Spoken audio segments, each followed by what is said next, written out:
Hello, everybody. Um, it is February 1st today. We've seen obviously some big changes. Ezra's eagle did not meet many expectations. So let's talk about, was Ezra's eagle misinterpreted and what we missed, why I believe the eagle has landed, so to speak. So let me give a quick prologue here. And you can see my graphic here. I've already filled in some of the pieces for what my interpretation was. And I want to cover this why. So on January 20th of this year, Donald J. Trump was inaugurated as the 47th President of the United States. This obviously shattered the predominant and most logical interpretation of Ezra Eagle, as proposed by Michael Rush and believed by many, including myself. Personally, I felt it was the correct interpretation and strongest possibility up until October of last year, when I began to see it differently. While many seemed to be shocked and even dismayed by the unexpected outcome, Ezra Eagle has played out perfectly from what I've been arguing for the last couple months.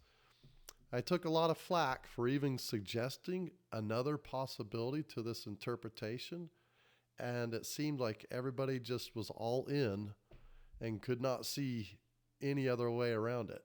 So let me explain why I believe Trump is clearly the eagle head. Now, we assume the eagle head is all bad, but I'm going to show you why that's not entirely the case. We have seen divine providence in protecting Trump, but why if he's so bad? Now, I'm personally cheering on Trump, and I'm amazed at the pace and speed that he's executing his agenda. So there is language in this prophecy that does demonstrate this. So I just ask, keep an open mind, and maybe I will give you something to think about. I'm still seeing interpretation gymnastics go on in an attempt to avoid pointing the finger at Trump. And I've seen some influencers who never believed say that it's dead because Michael Rush misinterpreted it. I disagree, as I'll explain later. The timing was not wrong. The fact is, Ezra Eagle has played out perfectly from Hoover and all the way up through Trump 47, our large eagle head. First, some background. I did 9 Ezra Eagle videos about 3 years ago covering chapters 11 through 16. I really didn't want to do any more videos, but I saw people just unwilling to consider other interpretation possibilities. So after all those years, I did an update last December when I became certain that Trump was the eagle head and that he would be inaugurated as the president.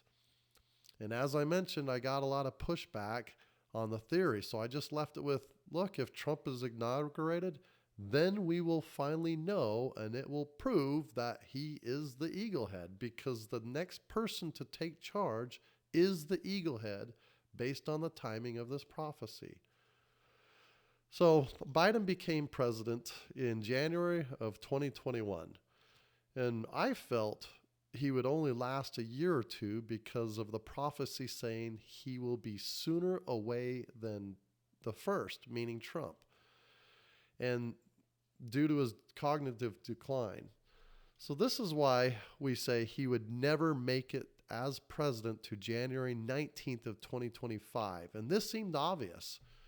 Well, as he marched on, clearly not running the show, I started wondering if his cognitive decline, which was allowing some type of deep state handler scenario, if that qualified him as a short feather already sooner away than Trump.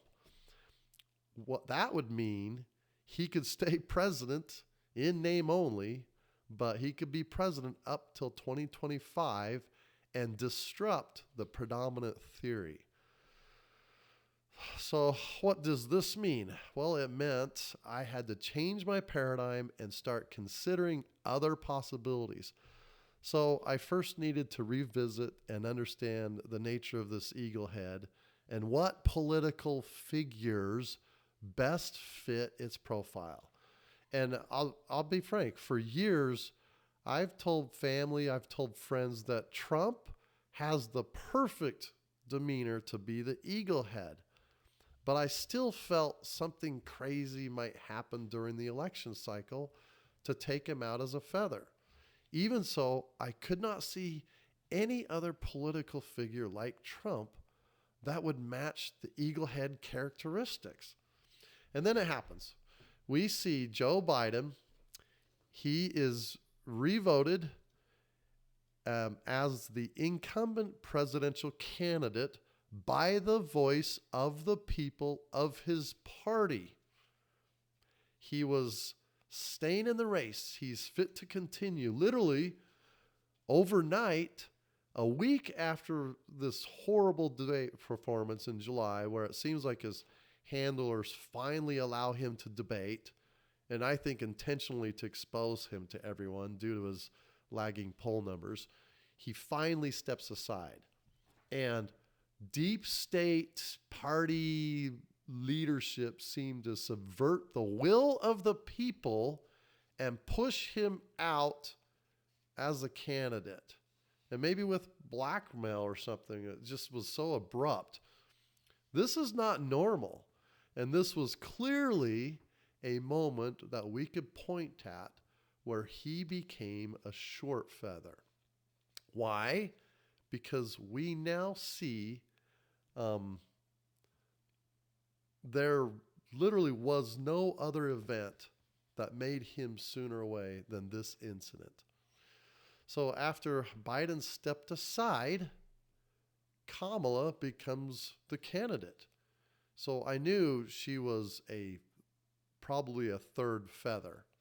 And what to me, though, it was obvious that she was too confident to be any sort of eagle head. So Tim Walz becomes her running mate, and we see him debate. And these two literally thought that they had this in the bag because Trump was a felon. So after all this, Kamala begins the campaign. And I have a lady in my ward approach me, and she asks me what are my thoughts about the Ezra Eagle and who the feathers are and who the new head is. And this was the first time I proposed another interpretation option. And what I explained is I said, well, Kamala is clearly not competent enough to be inaugurated and become the eagle head. And we've seen clearly Biden be sooner away, than Trump as a candidate. And I think Trump is the most likely eagle head. So the third and fourth feathers are eaten up together. And so the vision is seeing Kamala and Tim campaigning and being eaten up by Trump. And my friend in this ward, she's a Trump supporter too. But she said, you know what, that actually makes total sense. So let's dive into this, talk about Trump first, and then talk about how to read the prophecy language a little bit so that when I show you some things, you'll understand my perspective. Let's now look at the characteristics of Trump and see if they fit the actions of the eagle head. Okay, Donald Trump's net worth is estimated to be around $7 billion. His wealth didn't accumulate without some bumps in the road. Trump has actually filed for bankruptcy 6 times with his various business investments, yet he still manages to grow his wealth and be in the very top echelons of wealth worldwide.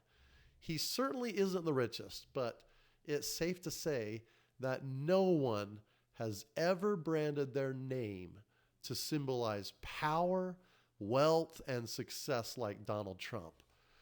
When we play certain game cards, we pull the Trump card, which dominates all. So when you think of Elon Musk and Zuckerberg, Bezos, they all successfully branded their companies like Amazon, Tesla, but nobody's name holds as much fame worldwide as does the name Trump.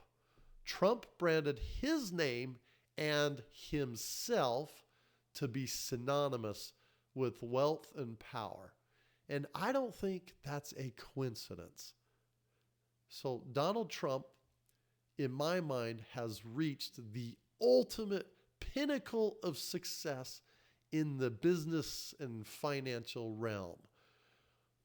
Now, obviously, we know the story doesn't stop there. In the year 2000, the reality TV show Survivor exploded onto the scene, and because of his success, many other reality programs were born, including Donald Trump's mega hit show, The Apprentice, in 2004. The show aired with Trump as the host for 14 seasons, and every week, America and the whole world got to see this tough, no-nonsense guy that seemed to sometimes relish firing people. So with this show, the man, Donald Trump, further branded himself as a strong and slightly unpredictable powerhouse. And the world saw this. Now, this show was so successful, it earned Trump his own Hollywood star, and he won a bunch of awards and accolades for it. So now, not only did Trump reach the pinnacle of success as a businessman and an entrepreneur, and even has a best-selling book to his name, he has now reached the pinnacle of success in Hollywood and on the Hollywood stage. Do you think all this is a coincidence? All right, so why did Trump stop doing The Apprentice? Well, Trump would be prompted by his good friend Rush Limbaugh that he should run for president of the United States. And I remember Rush always floating this idea that Trump, as an outsider, would be a great presidential candidate. I mean, he talked about it all the time. And Limbaugh, he became best friends with Trump. And he influenced him to a conservative approach coming into the presidency. So I give all credit to Rush Limbaugh for creating that momentum with his audience to see Trump as president of the United States in 2015. And I frankly don't see all this as a coincidence. I used to listen to Rush Limbaugh every day since 1999. I'm a traveling sales guy. So, and I say it all the time, most people do not understand the influence Rush Limbaugh had with President Trump. Well, Rush Limbaugh died on February 17th of 2021 toward the beginning of Trump's presidency at the age of 70.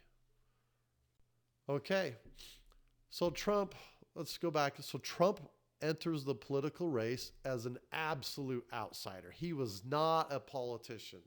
However, America seemed tired of 8 years of Obama. And Trump passes all his good, strong candidates. I mean, I liked Rubio. I liked Ted Cruz. But he passes all his rivals in his party to earn the nomination. And his sometimes rude remarks and his bragging made Democrats confident that the American people would be totally turned off. And yes, a lot of people were turned off and they didn't vote for him, but it didn't turn off a lot of the other people. So this was a totally different style, but it was Trump's style. Hillary Clinton and the Dems thought they had this in the bag. Dems laughed and made fun at Trump and just began that normal smear campaign. I remember Obama does that mic drop where he says, well, at least I'll go down as a president. And then Ann Coulter, she's laughed to scorn by Bill Maher and his audience when she said Trump would win.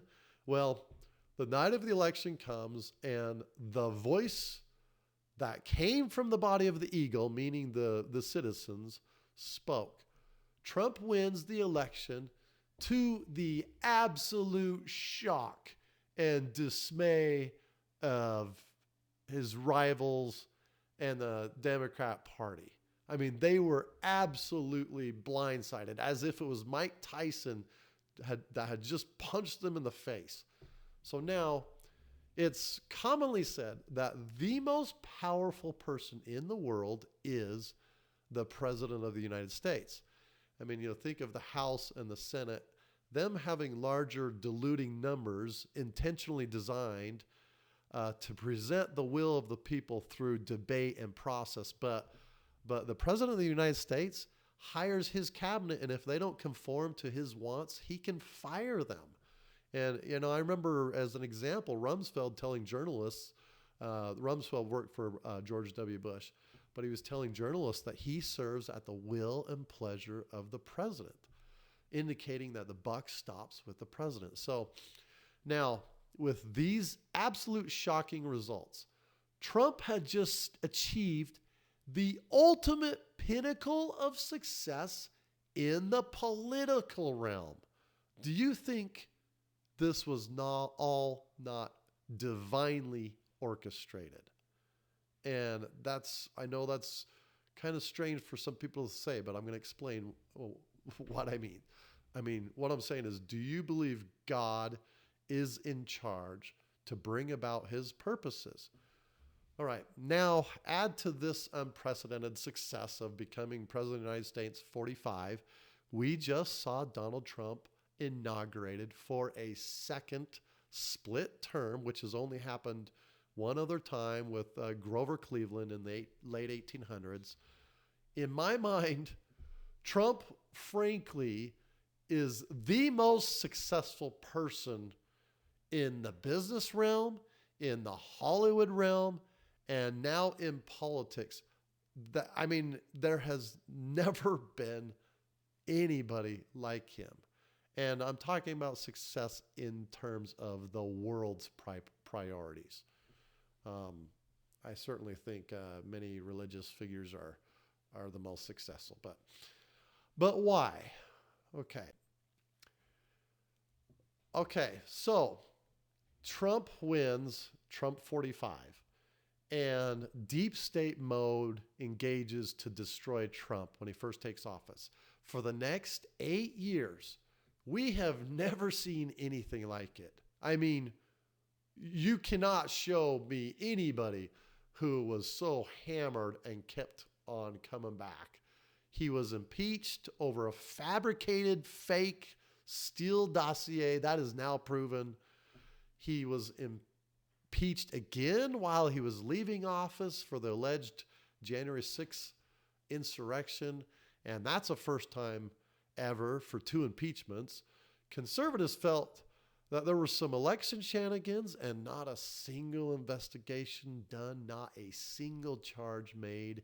I mean, they threw everything at him and he just seemed to overcome it all. He was taken to trials. I mean, this last one, he was charged with 34 felony accounts for every invoice, check, and ledger item, making him the first ever former sitting president convicted of a felony, even though the statute of limitations was expired. The FBI raids his property at Mar-a-Lago, even though he's the presidential candidate for, running. Classified documents were found, but the same thing happened with Biden. These assassination attempts happened, and he is miraculously saved. And I think it was divine interaction. And here, obviously, you can see these are the most tough guy images ever. And do you think this image was a coincidence and that this wasn't divinely orchestrated so that the whole world could see and just wonder, like, holy cow, this guy's a tough dude. So the whole world's holding their breath if he gets inaugurated president after all this. So, I mean, they threw everything at him and he still overcame it. Well, this did a couple of things. This made Trump 47 a very different person than Trump 45. This galvanized the majority of American people behind Trump. 8 years of a double standard, abuse of power, unfairness. The American people woke up and voted Trump convincingly back into office, eating up the feathers who thought within themselves to reign, making it only the second time to ever happen, as I mentioned. And at this time, Trump was a changed man. Truly, Trump is by far the most successful person ever. Ever. I mean, the pinnacle of success ever seen in these last days. What impression did all this lawfare and bogus tactics and strength and power images, and what impression did this give to foreign leaders when they see Trump time and time again overcome the adversity and rise up stronger and more determined?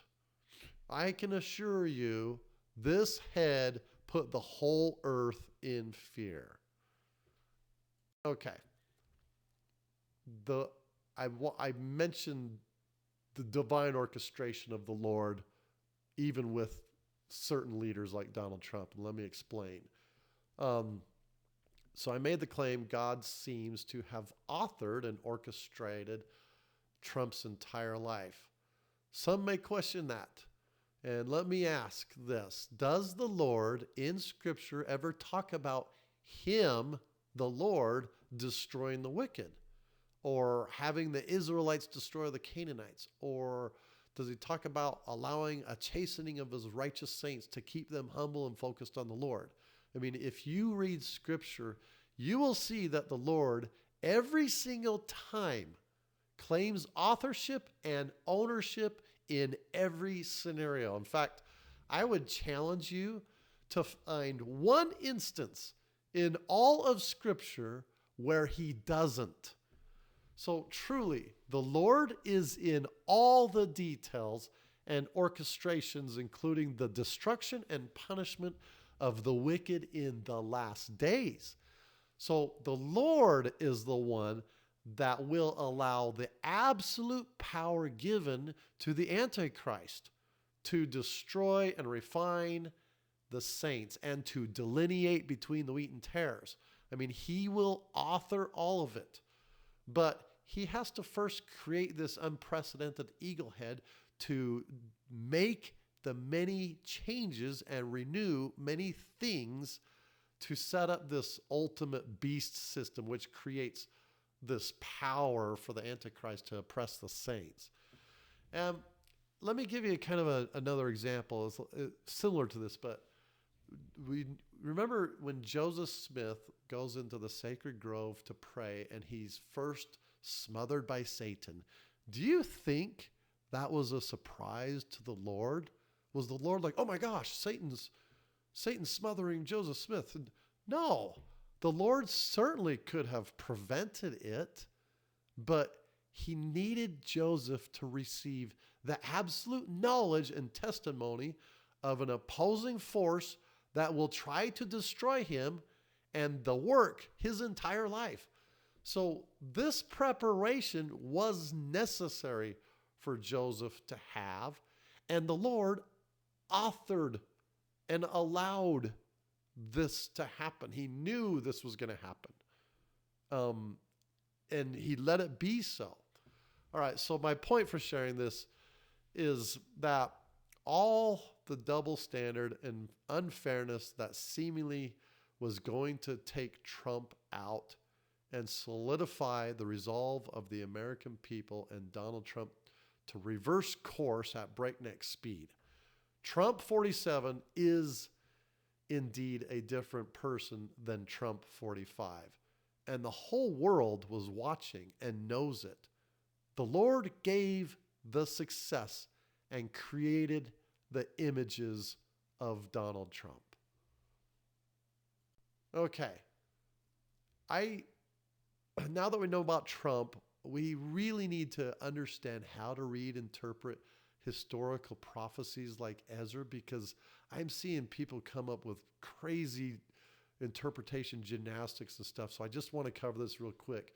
When you're reading, like, for example, Revelations or Isaiah or something, to me, there's several things you need to look at. You got to look at the historical context and patterns.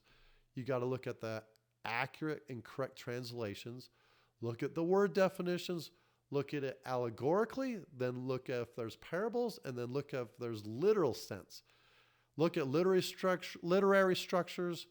Look at the expression styles of the author, and then look if there are signs. So let me cover this real quick. Excuse me. So historical context and patterns, as you read scriptures, you learn more and more about the history and conflicts going on in those ancient days. And as shown very clearly in the Book of Mormon, we can see their history in patterns that are playing out in our day. So remember, these prophets like Nephi saw our day, but couldn't write about it because, frankly, Nephi delighted too much in plainness. So with Ezra's prophecy, the Lord commanded Ezra to write these things up and hide them and teach them to the wise. And frankly, this has been said by many prophets. Why? Well, we know why. It's to test the faith of the saints. So for those who have desire and developed eyes to see and ears to hear, they can be blessed by these hidden treasures of knowledge. All right, second, you need to look at accurate and correct translation.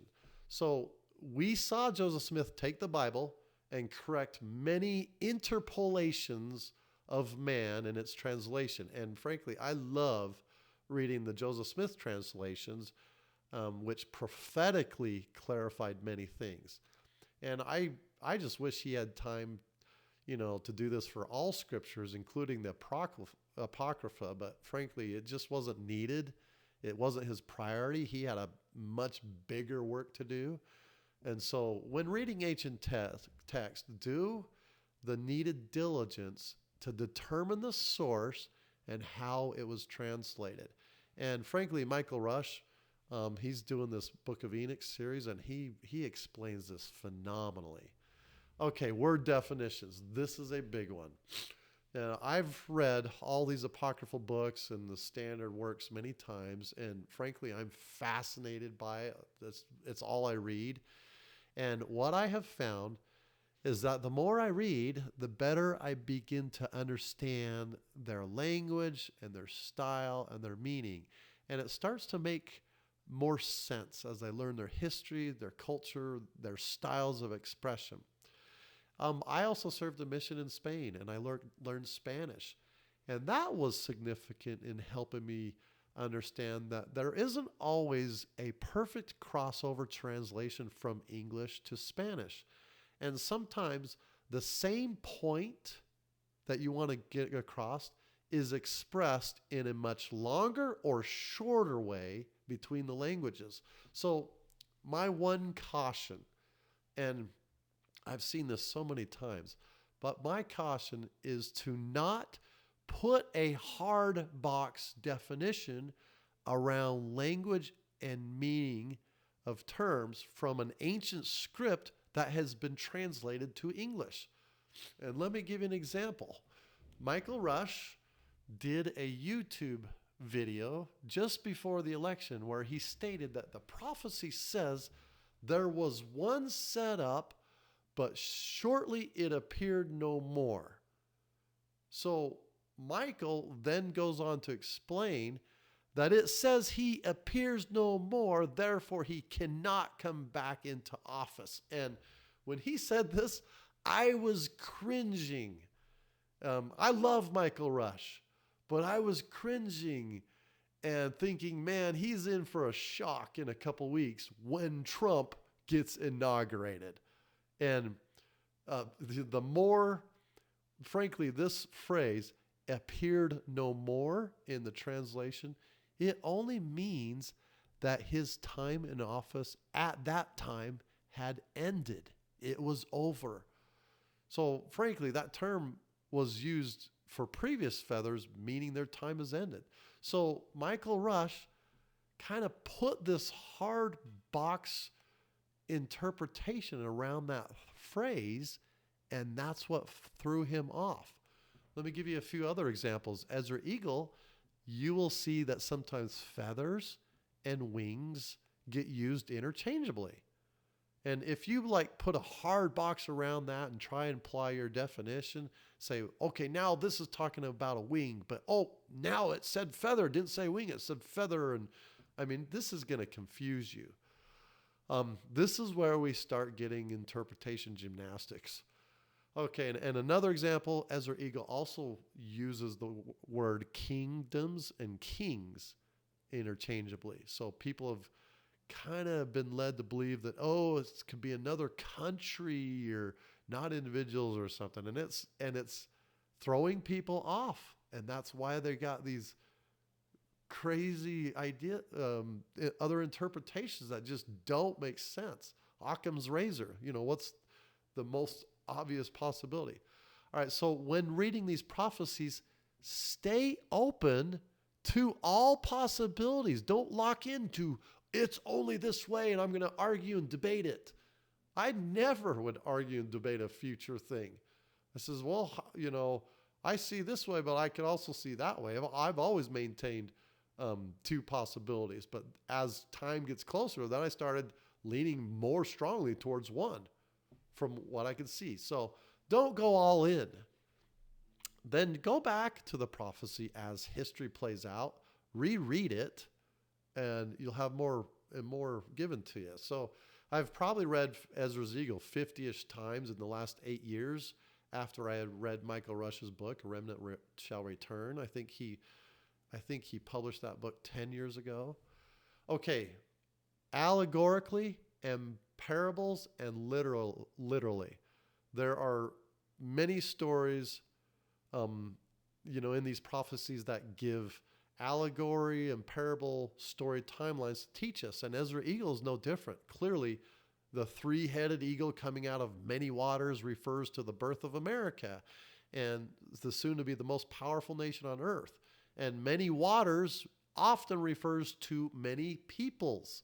So you get the point. And so I'm not going to rehash all the examples here.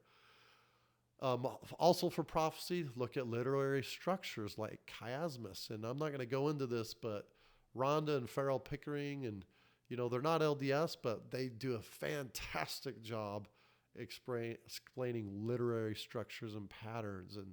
And so Ezra Eagle does have some patterns I'll point out.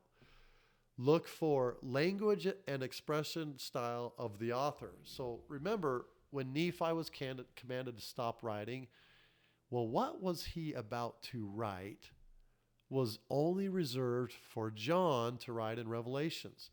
And it's because Nephi's style was plain and direct. And John's appointment was to write these things and hide them up and teach them to the wise, the exact thing told to Ezra. So what does Nephi do? Did he refer us to John? No, he actually refers us to Isaiah. So Nephi loved Isaiah. He understood it because he had the perspective of hindsight, since he was shown all things from beginning to end. So it made sense to him because he saw it. All right, and the last thing is signs. I don't know how to explain. When you read prophecies, sometimes there are signs in these prophecies given. The best way I can explain this is just to give this example. Go read Revelations 12 about the woman and the dragon and apply all these previous principles. Verse 1 says, and there appeared a great wonder in the heaven. And verse 5 says, she brought forth a man-child who would rule the nation with a rod of iron. Remember, the primary song tells you the iron rod, or the rod of iron, is the word of God. Then do a YouTube search of the women in the sky star constellation. You can look it up on Stellarium. And this actually happened. And it happened the day before Joseph Smith received the golden plates, or in other words, the very time Joseph Smith receives the rod of iron, a sign in the stars shows up. That's pretty cool. And frankly, this, this constellation actually happened another time on 23rd September of 2017. So recently. And that was when President Nelson became the 17th prophet right after. And he started making many changes in the temple and started building temples at an unprecedented pace. Okay, this was chapter 11, and this is chapter 12. All right, now we're going to get into the prophecy. Let's look at the characteristics of the eagle heads. I'm not going through everything again, but just the characteristics, and let's see how it fits Trump. So verse 4, but her heads were at rest. The head in the midst was greater than the other, yet it rested with the residue. Here we just have the first mention of the heads. They're at rest during this time because this vision is a timeline. They only awake when their time comes. And the language specifically singles out this center eagle head as being greater than the others. And so we can deduce that this means he has more power and control and attention and leadership than the other two. And the fact that he's in the middle is also denotes his leadership status. And I previously inferred that these heads were behind the scenes working their secret combinations, but I don't believe that anymore. I feel it's just more straightforward that their time just hasn't arrived yet. Verse 9, it says, but let the heads be preserved for the last.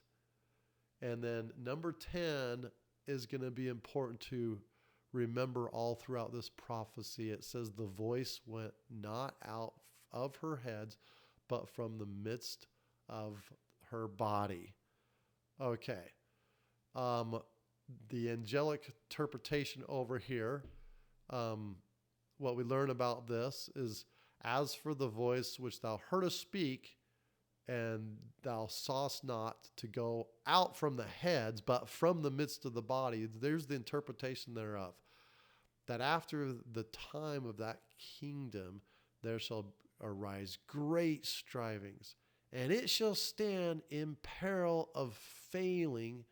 Nevertheless, it shall not fall, but shall be restored again to its beginning. Okay, I just learned something new about this that I had not ever considered. First of all, let me back up. Okay. In verse 9, but the heads were preserved for the last. It says here, it's confirmed that the heads are held for the very last end game. That's what we can take away. And the other point to reinforce is that it wasn't the heads, but the midst of the body, meaning this is the voice of the people. It's the people's vote. All right. And when you think of it, when Trump ate up Kamala and Tim as the feathers and won the election, was it Trump that ate them up? Or was it more accurate to say the voice and will of the people, as this prophecy suggests? So we can't, we can, I think, accurately define short feathers as unfair eating up. Well, not eating up, because it doesn't ever say that except for one time. We can define contrary feathers as deep state, subverting the will of the people type stuff. But in this case, it's really descriptive of like, you know what? He just came and he just kicked your butt and just ate you up. All right. So now the second part. Here we learned something that just blew me away that I missed before with this angelic interpretation. So during this time, there are great strivings, tons of contention, argument, debate, and frankly, America is financially on the brink of collapse with the spending, the borders being flooded, inflation skyrocketing. Our vulnerability was ridiculous. Washington gridlock, nothing getting done. Basically, this was saying America, with our incoherent President Biden, was in peril of failing. Did this prophecy just say Dem policies don't work? I mean, say it ain't so. All right. But then it says it doesn't fall. Instead, it shall be restored again to his beginning. So, I mean, clearly we've created FBI, CIA, IRS, FDA, DOE, EPA. All these people are running the show. 3-letter unelected alphabet soup agencies. And Trump is talking about changing it all. Like Trump is going to get rid of Department of Education. So Trump is reversing all of it according to prophecy. So I used to interpret this standing peril, but then it doesn't fall and it's all restored again new. I used to interpret that as the new Jerusalem coming and being set up, and after it's cleansed from all its wickedness here in America and stuff. But I now can see that this is another possibility that where the eagle head, Trump, is fixing many messes and restoring confidence in America. Clearly, with 1 week in office, we've seen dramatic changes made. And this is why I suggest the eagle head isn't entirely bad or like this deep state figure as we presumed with the Michael Rush interpretation. Okay, verse 15, and came there a voice unto it and said, I mean, this just, once again, it reinforces the voice coming from the people. It's the American people. All right, verse 20. Then I beheld, and lo, in the process of time, the feathers that followed stood up on the right side, that they might rule also. And some of them ruled, but within a while they appeared no more. Here's that phrase, they appeared no more. To me, there's no way I should infer or put a hard box that, oh, they can't ever come back. It just means their time ended. And then 21, for some of them were set up, but ruled not. So we need to cover this here. So first of all, I highlighted this first point clearly. The prophecy doesn't in any way suggest the term appeared no more doesn't mean he can't ever come back. And I already shared that. So adding this interpolation and forming this rigid box on this phrase is what I meant by Michael Rush making this mistake. It clearly means their time in office ended. And verse 22, this is the critical verse that people are misunderstanding. We clearly have a definition of a feather and a short feather as laid out earlier in the prophecy. Now we have a completely different definition. And this says some of them were set up and ruled not. So let me ask this. Were these some inaugurated as presidents? I heard people argue that they had to be presidents. Or were they president-elects, as we all seem to erroneously believe? That has now been disqualified because Trump and Vance have been set up and are ruling. They are inaugurated and have been for a couple weeks now. So also, the word some is not the word one. Some is plural or more than one. So this is why I propose that the two candidates that were set up when the deep state pushes Biden aside were the Biden's VP, Kamala Harris, and her VP candidate pick, Tim Walz. And we know this because we know that there are two feathers that are eaten up together, as we'll see later. All right, now for some time, we thought that there was going to be some cataclysmic type event, false flag event, where the eagle heads, the deep state, even though they were fairly elected, but we thought the deep state would take out Kamala or Trump and Vance as the two feathers. And this affected how we viewed the prophecy. And so we boxed ourselves in and we disregarded any other option. And as I was seeing it, I just couldn't see any other person, Chuck Schumer, Nancy Pelosi, Barack Obama, nobody has close to these eagle head characteristics. All right, so verse 23, here we just see that the three heads that rested and six little wings. It's showing us that we are moving on in this timeline. All right, next slide.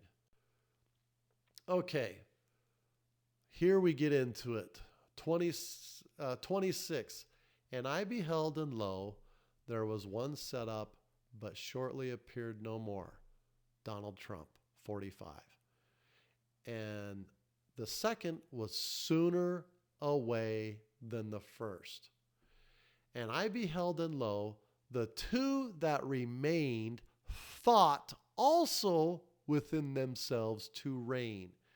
And when they so thought, behold, there awaked one of the heads that were at rest, namely it that was in the midst, for that was greater than the other two heads. And when I saw that the two other heads were joined with it, and behold, the head was turned within that were with it, and did eat up the two feathers under the wing that would have reigned. Okay, we now know those two feathers weren't inaugurated. We now know they were eaten up together. All right, so let me just go back to 28.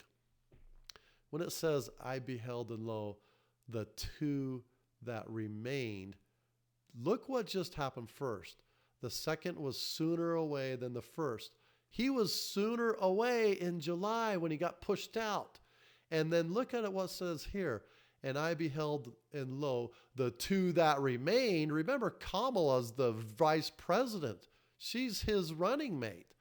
And it says the two that remained also thought within themselves to reign. I mean, she becomes the candidate and chooses Tim Walz. And these are the two that thought they were going to reign. Kamala and Tim. They thought they were going to reign. And then here it says when Kamala and Tim, it doesn't say Kamala and Tim, but I'm putting their name in here now. It says when they thought they were going to reign, there awaked one of the heads that were at rest. All right. And namely it that was in the midst. Okay, so let's assume this head is Donald Trump. And for that was greater than the other two heads. Okay, so he wakes up. But remember how I pointed out the voice comes from the body and all that stuff? This is where prophecy, you got to understand kind of the wiggling flow of prophecy. Like, this is the people waking up. Because clearly when it says the eagle head ate the two wings, well, who made that choice? It was the voice of the people. And yes, Donald Trump kicked their butt, but it was the voice of the people that chose that. Okay, so that's why I'm trying to explain that previous slide. And it says it was greater than the two other heads. So then when we see 30, it says, I saw the other two heads were joined with it. So what's interesting to take away here is the first head wakes up, and then the other two are joined with it. And then it says the head was turned with them that were with it. They were turned and they were unison. And when I watched the election results, this fit perfectly with my feeling of why this is so weirdly worded. We saw Trump win the election, But we didn't see the House or the Senate win the election. We saw those come a little bit later. And then it says, and did eat up the two feathers under the wing that would have reigned. So it fits that. So let me read my script here. So here's the takeaways. It's already clear Biden was sooner away when he was canceled as the nominee. Now we start looking for the two eaten feathers. It's clear that they are presidential candidates or president-elects. And at this point, I'll give you all the options because I already told you what I believe, but some people are still going to have other arguments. So it was Biden or Harris. That's one option. It was Harris and Walz. That's my belief. It was Walz and Trump, or it was Trump and Vance. So we now know it's not Harris and Trump or Trump and Vance because Trump and Vance are reigning. So it's either the Biden-Harris option or the Harris-Vance option. And let me tell you why I don't believe it's Biden. Biden was sooner away and didn't even run. So he didn't get a chance to be eaten by the eaglehead. He wasn't even running. He was sooner away before. So he never gets eaten by the eaglehead. He gets pushed out, and then we see two people running thinking that they're going to reign, and two people get eaten up together, not back to back. So the old theory was, oh yeah, the two people are going to be Trump and Vance, and they're going to get eaten up by the deep state eagleheads. Their eagleheads are deep state. No, I don't think they are. But the theory was they were the deep state eagleheads, and they were going to take them out by some cataclysmic thing that happened or something. Well, that didn't happen. So anyway, the only logical option is Trump is the eaglehead. All right, now we learned some more characteristics about the eaglehead, and this is what I was explaining. It again reinforces that it's greater than the other two. And we also learned that it wakes up first, and then the other two are joined with it. And as I watched these election results turn out, which was so fun for me, by the way, I saw the big eaglehead win, and then I had to wait to see the House and Senate races and to see who won the majority. And so that's what literally triggered me to recall the big head waking up and the other two joining. And so what I am suggesting is that these heads are POTUS, the House, and the Senate majorities consolidated to the same unifying side. I mean, if the Dems won the Senate or Congress, it wouldn't fit these heads being joined, you know? And just a side note, when you have a president and they have the House and the Senate and they're super motivated to not fight their agenda, you have the most powerful person ever in the history of the world. That's never happened. Even when previous administrations have owned the House and Senate together, their party fought them and, you know, kind of pushed back on their agenda.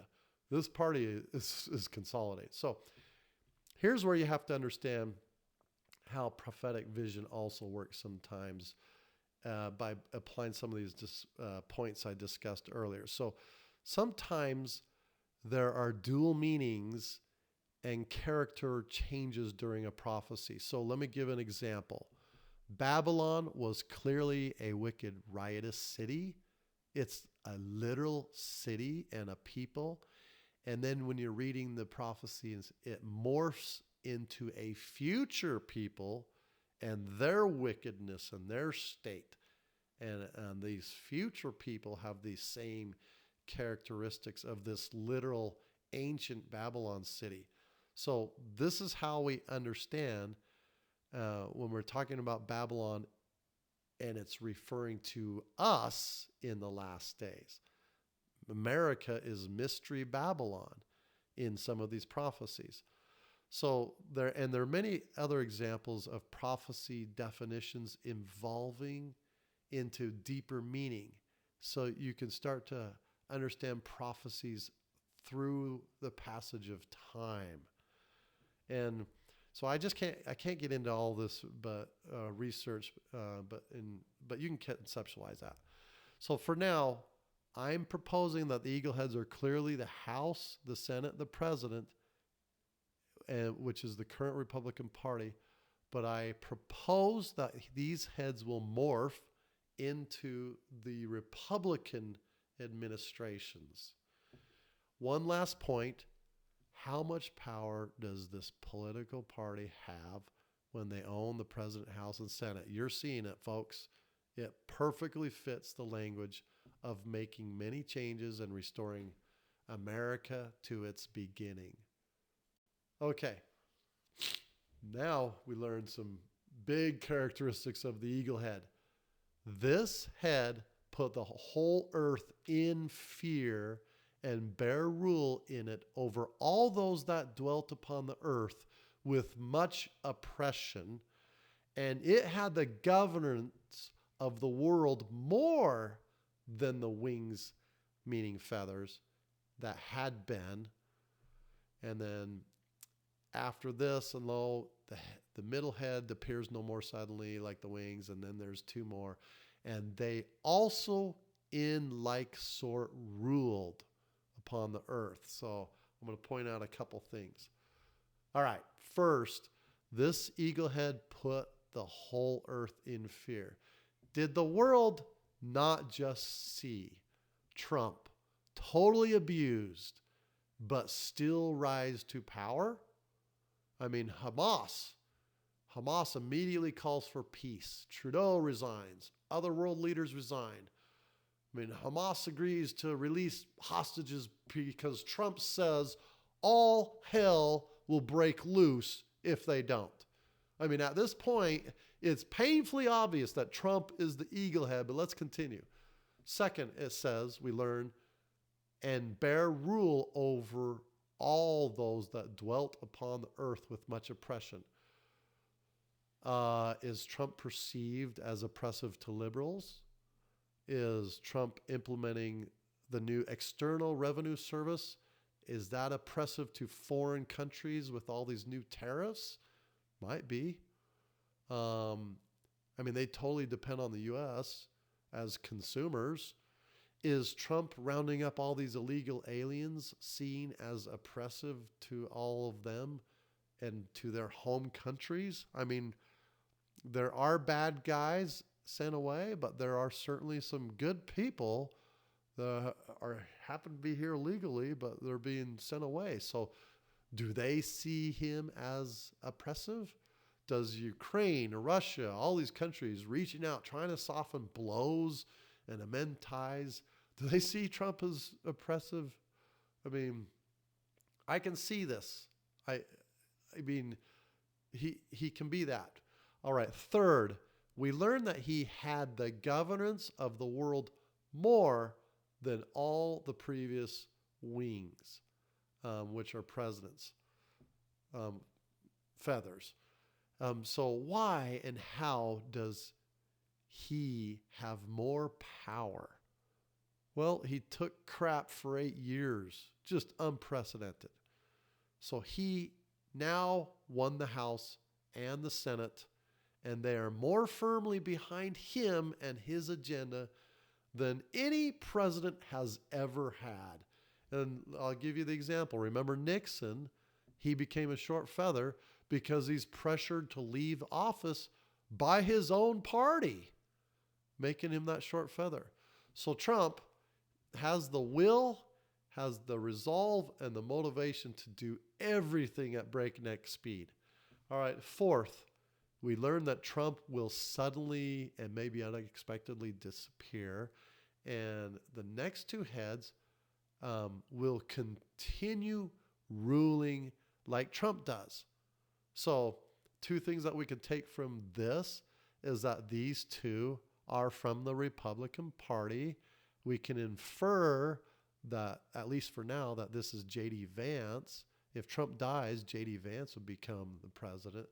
And then J.D. Vance's VP pick with Trump dies in bed with great pain, as we discussed. All right.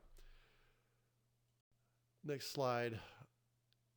Here again, we say the two heads that remain, which also in like sort ruled upon the earth. So I covered that. They rule similarly.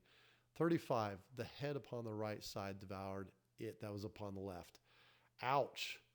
That makes it sound like if it's J.D. Vance and the person he picks, he kills J.D. Vance. Anyway, let's read this. The manner in which the eagle head dies leaves me to believe that they are each are individuals and not other countries.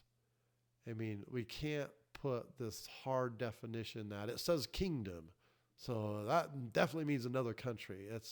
The language is interchangeable.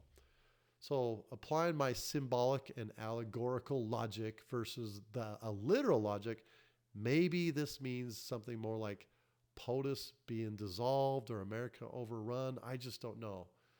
But the angelic interpretation just says he dies in bed with great pain. So does that mean he's old and has regret? Or does he develop cancer? Or is it more nefarious, like he's poisoned? I don't know. But this event will further confirm that Trump is the eagle head. So for those, as we get to that point, who still don't see it, even though we're seeing the evidences now, maybe that will be the next confirmation for them. Let me read the angelic interpretation real quick. And one of them died in his bed with great pain. We covered that. For the two that remain shall be slain with the sword, for the sword of the one shall devour the other, but at the last he shall fall through the sword himself. So when the interpretation, the angelic interpretation says, two are basically slain. Is this symbolic? Is this an allegory? Or is this literal? Time's going to tell. But what's disturbing, it seems that it's literal, and that if J.D. Vance becomes president, his pick is going to kill him if we interpret this literally. And then he seems to, this J.D. VP pick seems to fall through the sword himself, maybe committing suicide or something. So remember, these guys represent those administrations in the future. And the sword, and I've covered this in my first presentation of Ezra Eagle, it means many different weapons. And all throughout the scriptures, I believe this actually means that they just were murdered or killed, that they, and here, these three are killed by the Antichrist. The Antichrist is this brilliant, powerful, convicting character, and he can blackmail, coerce, persuade, whatever. So time's going to tell, but this tells me that the fact that the Antichrist is the one who plucks up the three horns in Daniel, and these horns are the three eagle heads. So we're looking for the Antichrist. We're watching to see who comes on to the scene and positions for power. And I don't think people are starting to say it's Musk, it's Bezos, it's Gates, it's Zuckerberg. They don't give me the impression of, they seem like 10 horns to me. And they certainly have been snuggling all up to Trump now. And maybe they're seeing a great taking opportunity that I'm unaware of, but none of them seem like an Antichrist character to me. Okay, this ends my presentation. I hope it gave you some things to consider. Look, anything's possible, but this is how I currently see it. I do not see any other way. The timing was perfect. Trump is the eagle head. I don't see how interpretation gymnastics or, he came back, so he's still the first feather, or, no, he stood up and then he ruled no more. His time ended at that time. So the timing fits perfectly. And we all said, and I said before he was inaugurated, I says, listen, The next person to be inaugurated and to start running this country is the eagle head. I don't know how people are still trying to get around that. If you want to stick around, I want to make one last point about the Apocrypha. Let me read the Bible dictionary. The Apocrypha means hidden or secret. The word is generally meant for sacred books. See canon. The Apocrypha is valuable for forming a link between the Old and New Testament and is regarded in the church as useful reading. Okay? Although not all books are of equal value, they're subject of revelations in D&C 91, which says the contents are mostly correct, but have many interpolations of men. And among these books, the following are a special value: the first book of Ezra and the second book of Ezra, which contains 7 visions and revelations made by Ezra. So we just saw that our own scriptures and our own Bible dictionary says, look, Ezra's of value. All right, D&C 91, I want to read this. Verily I say unto you concerning the Apocrypha, there are many things contained therein that are true, and it is mostly translated correctly. Okay? There's many things not true, interpolations of men. If you read, it's not needful to be translated at this time. Therefore, whoso readeth it, let him understand, for the Spirit manifesteth truth. All right, let me ask you this. Who in this world gets to read the Apocrypha and benefit from it? I mean, can anybody, from what I just read to you, can anybody benefit from reading the Apocrypha? From what I just read to you. If somebody tells you that it's the Apocrypha, and they have never read it themselves, do they have any shred of credibility? So, I had somebody on my mission explain why the Book of Mormon was false. Come to find out, he never read it. When people say it's Apocrypha, I hope they're just suggesting caution and to be guided by the Spirit and take things with a grain of salt. However, it often feels they step beyond the caution as the more enlightened and authoritative person, as they infer that you can't receive benefit from it. I personally have read the Apocrypha and have found a ton of benefit from it. I read them with caution, but other canonized texts do confirm to me that what is in sync and what is not. So I'm certainly no scholarly expert, but I've been fascinated with them, especially the Book of Enoch. And I've read it, and I've read all Michael Rush's interpretations of it. He does a great job. It's given me great context. So anyway, this ends my presentation. I hope you enjoyed this. Everybody take care.